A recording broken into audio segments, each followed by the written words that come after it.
ভাই আসলে মূল বিষয়টা হচ্ছে কি, মানে বাংলাদেশের সত্য কথা তুলে ধরার সবচেয়ে বড় বিপদ, যেটা পাটের হাটে এসে আমি দেখতে পারলাম। কি বলবো, সত্য কথার আসলে কোনো ভাত নেই। সুপ্রিয় দর্শক বন্ধুরা, আসসালামু আলাইকুম। দর্শক, আমরা এই মুহূর্তে আছি পাট কেনাবেচার পাইকারি হাটে। আপনাদেরকে শুরুতে জানিয়ে রাখি যে কয়েকদিনের তুলনায় পাটের বাজার কিন্তু দর্শক আজকে একটু নিম্নমুখী রয়েছে দর্শক।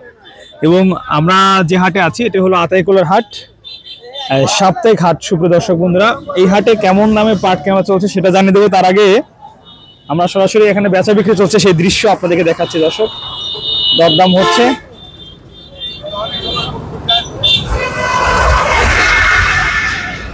পাটের কোয়ালিটির উপরে কিন্তু আসলে দাম।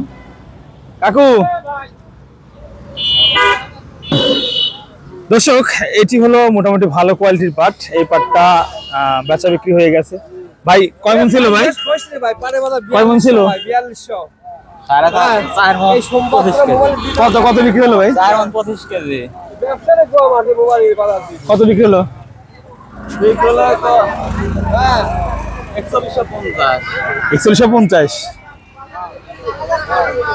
4150 টাকা দরে দর্শক এই পাট বিক্রি হয়ে গেল। আর এই পাটটা খুব সুন্দর কোয়ালিটি পাট। এটাও দর্শক বন্ধুরা একদম মাল তুলে দেওয়া হচ্ছে 4150 টাকার মাল।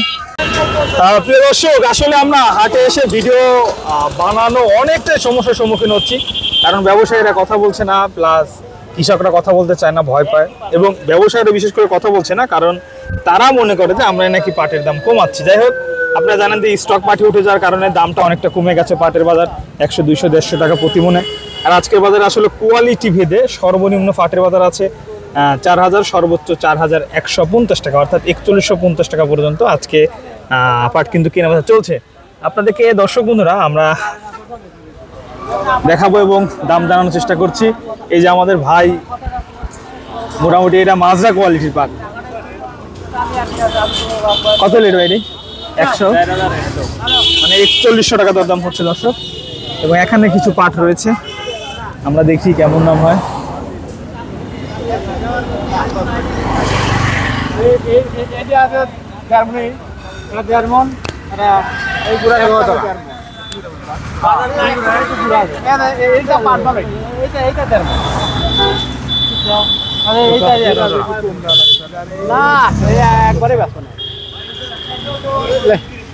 কিরম দাম হলো?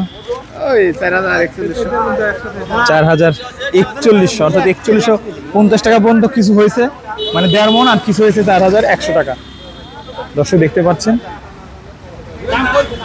আর আপনাদেরকে একটু জানিয়ে রাখি তথ্যগুলা, আমরা যে হাট থেকে যে তথ্যগুলো বিশেষ করে দিয়ে থাকি। আসলে দেখেন, আজকে হাটে আসলাম, ব্যবসায়ীরা ধারণা করছে আমরা দাম কমাচ্ছি, কৃষকরা বলছে দাম কমাচ্ছি, কে কথা বলতে চায় না।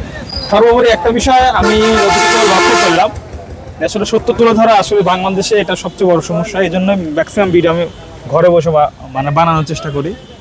তো তারপরেও আজকে হাটে আসলাম এবং হাটে এসে যতটুকু দেখতে পারলাম, বাজার পরিস্থিতি আপনাদেরকে জানালাম। যাই হোক, সুপ্রিয় দর্শক বন্ধুরা, সবাই ভালো থাকবেন। চেষ্টা করবো সঠিক তথ্য তুলে ধরার। আসলে আপনারা অনেক ধরনের কমেন্ট করেন, কিন্তু হাটে ভিডিও বানানো যে কতটুকু কষ্টসাধ্য সেটা কিন্তু আপনারা জানেন না। যাই হোক, আজকের ভিডিও পর্যন্তই। হাট থেকে বিদায় নিচ্ছি। সবাই ভালো থাকবেন।